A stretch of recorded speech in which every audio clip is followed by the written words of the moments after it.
Sometimes everything feels completely normal, but in reality, danger has already started. You just don't know it yet. At the airport, the day was moving just like any other. Passengers were arriving, some in a hurry, others completely relaxed. Ground staff were doing their jobs efficiently, loading luggage, preparing the aircraft, following their routine without any delay. Everything looked smooth, controlled, and perfectly normal. A light rain was falling. It wasn't strong enough to worry anyone. Just a typical kind of weather that people are used to seeing. No one paid much attention to it. But slowly, things began to change. The sky started getting darker. The clouds above were becoming thicker, spreading across the horizon. At first, it didn't look dangerous, just a normal shift in weather. But if someone had stopped and really looked up, they might have felt that something wasn't quite right. Far away from the airport, a storm system was already starting to build. It wasn't visible from the ground, and no one there could truly see what was forming. But inside those clouds, energy was growing, the weather was becoming unstable, and it was happening faster than expected. Back at the airport, everything continued as usual. But there was one problem. Time was limited. The aircraft had only a few minutes on the ground before it had to leave again. Passengers were getting off while new ones were boarding almost at the same time. Bags were being moved quickly. The crew was under pressure to stay on schedule. Inside the cockpit, things were just as busy. The pilots didn't have much time. They had to complete all their checks, review the flight, and prepare for departure, all within a short window. There was no real break, no time to slow down. Everything had to be done quickly, and when things move this fast, small details can easily be missed. At the same time, the crew relied on weather information to understand what lay ahead. But on this day, that information wasn't complete. They received a basic weather briefing. Simple reports that gave a general idea of the conditions. But it didn't show the full picture. It didn't include real-time updates. It didn't reflect how quickly the weather was changing.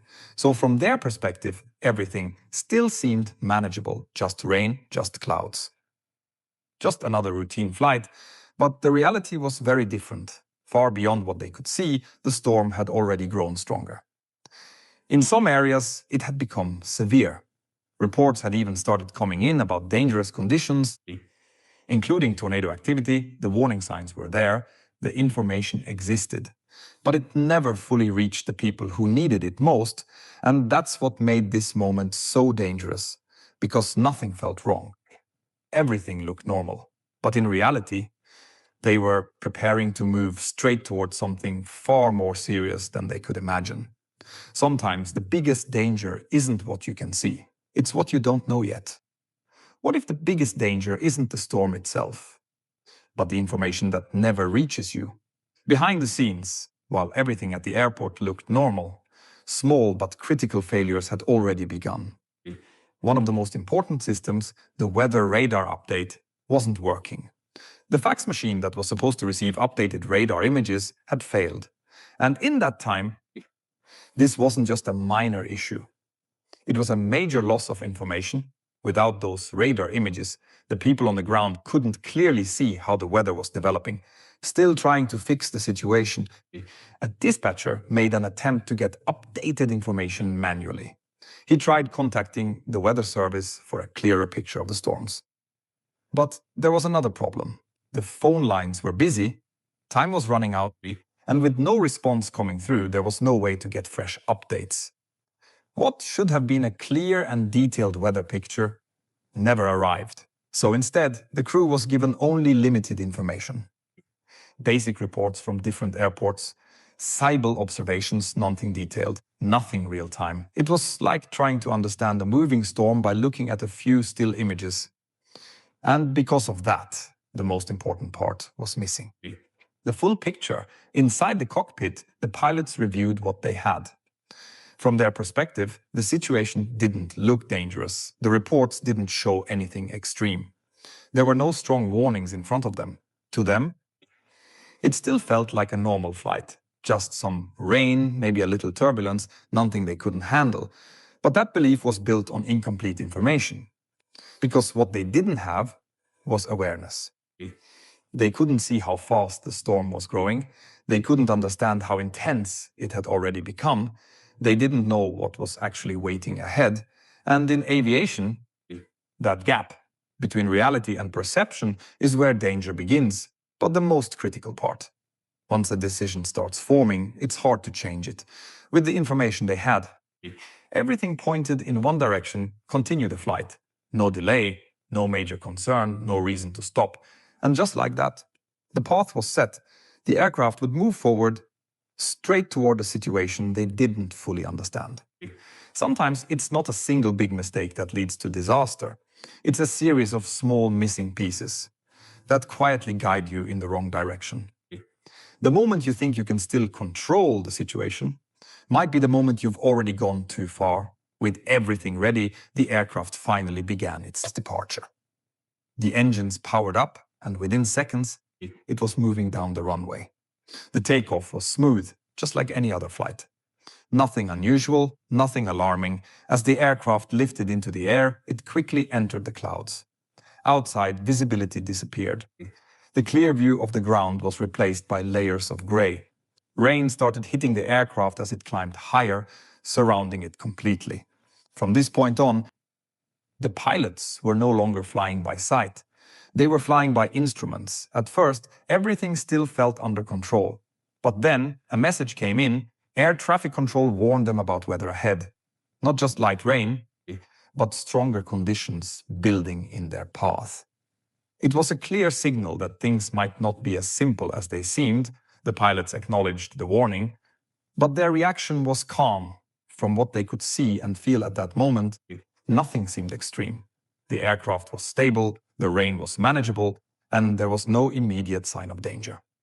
So instead of changing course, they continued forward. Now, their main focus shifted to one critical tool, the onboard weather radar. This system was supposed to help them see through the clouds. But what it showed wasn't very clear. The screen displayed patches of weather ahead, but it didn't form a sharp or detailed image. Instead, it looked like a scattered pattern, something that didn't seem impossible to pass through. To the pilots, it looked like there were openings. Small gaps between the weather areas, possible paths they could use to navigate safely. And this is where things became dangerous, because those gaps weren't truly safe. Due to the limitations of older radar systems, the strongest parts of the storm could sometimes appear as empty or weak areas. The signal would get blocked by heavy rain and hail, hiding what was actually behind it. So what looked like a clear path could actually be the most dangerous part of the storm. But inside the cockpit, that wasn't obvious. All they saw was a route that seemed possible, a way forward, and once that idea formed, it shaped their next decision. Instead of turning away early, they chose to continue step by step. They committed to moving forward, believing they could navigate through the weather. At that moment, nothing felt completely out of control. The aircraft was still flying. The systems were still working. The situation still seemed manageable. But the reality was different. With every mile they moved ahead, they were getting closer to the most intense part of the storm, and now turning back wasn't as simple as it once was. Because sometimes the most dangerous decision isn't made suddenly, it's made gradually, one small step at a time. Until there's no easy way out. There's a moment when a situation stops being difficult and starts becoming uncontrollable. And by the time you feel it, it's already too late. As the aircraft continued forward, the weather suddenly began to change. And this time, it changed fast. What had felt like manageable rain quickly turned aggressive. The aircraft started to shake as turbulence kicked in. At first, it was light, small bumps, nothing unusual. But within seconds, those movements became stronger, sharper, harder to control. The smooth flight was gone. Now, the aircraft was being pushed around by powerful air currents. And outside, the situation was getting worse. The sound of rain hitting the aircraft grew louder and louder, turning into a continuous roar. Visibility dropped to almost zero. There was nothing to see outside, just a chaotic mix of clouds, rain, and darkness. Then suddenly, a new threat appeared. Hail, small impacts started hitting the aircraft. Then more, and within moments it became constant. Solid chunks of ice were striking the plane at high speed, hitting the windshield, the body, the wings, each impact loud and forceful. Now, this was no longer normal weather. Inside the cockpit, the pressure was rising. The pilots could feel the aircraft struggling against the storm. Controlling it was becoming harder with every passing second. The turbulence was intense, and the conditions were clearly worse than expected. So, they made a decision, a standard one. They decided to slow the aircraft down and begin a descent. This is what pilots are trained to do in severe turbulence. Reduce speed to protect the aircraft and move to a lower altitude to find smoother air. On the surface, it was the right move. But hidden inside that decision was a problem. As the aircraft slowed down, the engines were pulled back to lower power. They were no longer running at full strength. At the same time, the storm outside was at its worst. Heavy rain and hail were now being forced directly into the engines. Under normal conditions, engines can handle rain, but this was not normal. The amount of water and ice entering the engines was far beyond what they were designed for. Inside, the airflow started becoming unstable. The balance needed to keep the engines running smoothly began to break.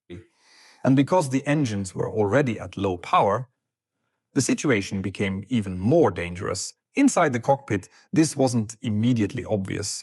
The pilots were focused on flying the aircraft, fighting the turbulence, trying to stay in control. But in the background, something serious was starting to happen. The engines began losing performance, power started dropping, Rexent became weaker. Something didn't feel right, and then it got worse. Within moments, the engines could no longer handle the conditions. One failed. And almost immediately after, the second one followed, just like that. Both engines were gone.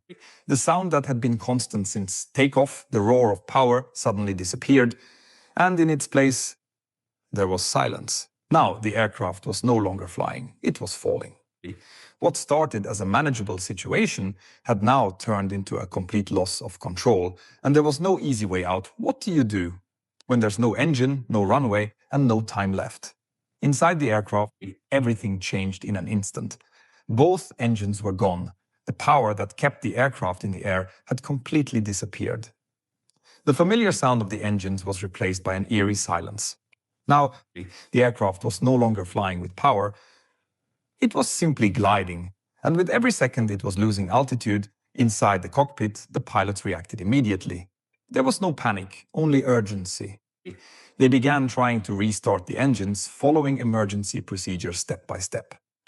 Every move had to be precise, every second mattered. At the same time, they contacted air traffic control, declaring the seriousness of the situation. This was no longer a normal flight, this was an emergency. But the biggest problem was time. The aircraft was descending steadily, and without engine power, there was no way to stop it. The pilots quickly started looking for options, any place where they could land safely. But the situation was against them. The nearest airport was too far, the altitude was too low. And the aircraft didn't have the distance it needed to reach safety. That option was gone. Now they had to make a different kind of decision. Through the broken clouds and heavy rain, the ground slowly became visible. Roads, trees, scattered buildings. Nothing ideal, nothing designed for an aircraft. But then they saw something, a highway, a long stretch of road cutting through the land. It wasn't perfect, it wasn't safe. But at that moment, it was the only chance they had. The decision was made. They would attempt an emergency landing on the highway. Inside the cockpit, everything now focused on one goal: survival. The pilots carefully guided the aircraft, adjusting its path, trying to avoid obstacles. Cars were still moving below, completely unaware of what was coming toward them. The aircraft was descending fast, and there was no second attempt, no go-around, no retry, just one chance. As the aircraft came lower, the ground rushed closer. The pilots did everything they could to align it properly, to give it the best possible chance. And then, impact. The landing was hard and violent. The aircraft struck the highway, hitting obstacles in its path. Parts of the plane broke apart as it moved forward, spreading debris across the road. Within seconds, everything turned chaotic. The aircraft was heavily damaged. Some passengers survived the impact. Others did not. It was a tragic end to what was supposed to be a simple flight. Emergency teams rushed to the scene, helping the injured, pulling survivors from the wreckage. The area quickly filled with sirens, confusion, and shock. But the story didn't end there. An investigation began, and what it revealed was something deeper. This wasn't just an accident caused by bad weather, it was a chain of failures, missing information, broken communication, system limitations, and decisions made under pressure. Each problem on its own seemed small. But together, they created a disaster. In the end, this incident became a powerful lesson, a reminder that sometimes it's not one big mistake that causes tragedy, it's a series of small gaps that slowly lead you to a point where there are no good choices left. And by the time you realize it, it's already too late.